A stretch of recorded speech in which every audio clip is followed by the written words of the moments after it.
it is our blessed privilege to share the address by His Eminence Kyabje Yongsing Ling Rinpoche from Drepung Losling Monastery, India. Kange tuze nizone tawa tamje pambe che tambe chune tunze hodam de la cha tse lo.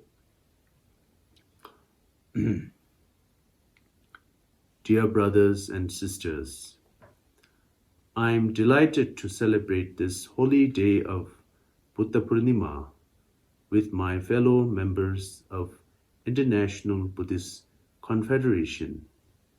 This is the day that Shakyamuni Buddha was born, that he attained enlightenment, and that he then passed into Mahaparinirvana.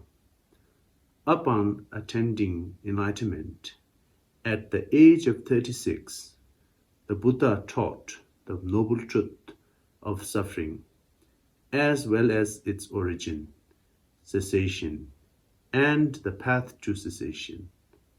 The world has been experiencing much suffering over this past year, and many of our loved ones have even lost their lives to this pandemic.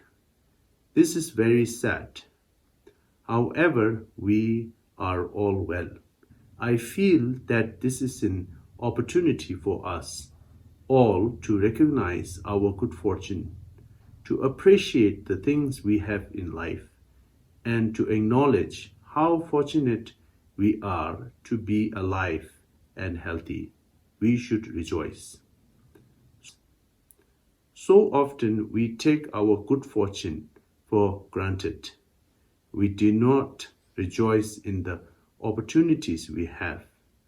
This is a time to recognize our situation, to rejoice in the material support we enjoy, such as the food we eat, the homes that shelter us, the resources that sustain us, for the sake of people we live with and for ourselves. It is important that we remain positive and optimistic. There is a tendency to be negative and pessimistic, to not appreciate our fortunate situation.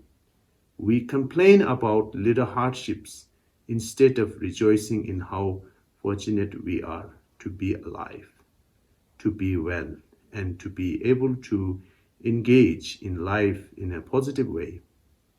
A negative attitude brings unhappiness to ourselves as well as to those around us.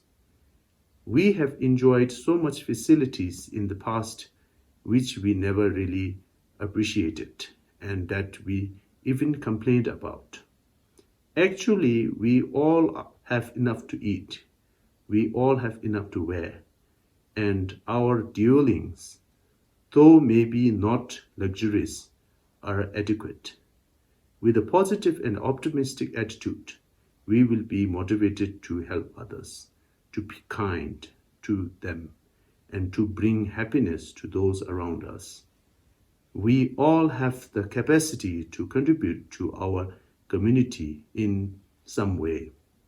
This is a time to put our practice of compassion and love into action. This is the message of Buddha. Thank you very much.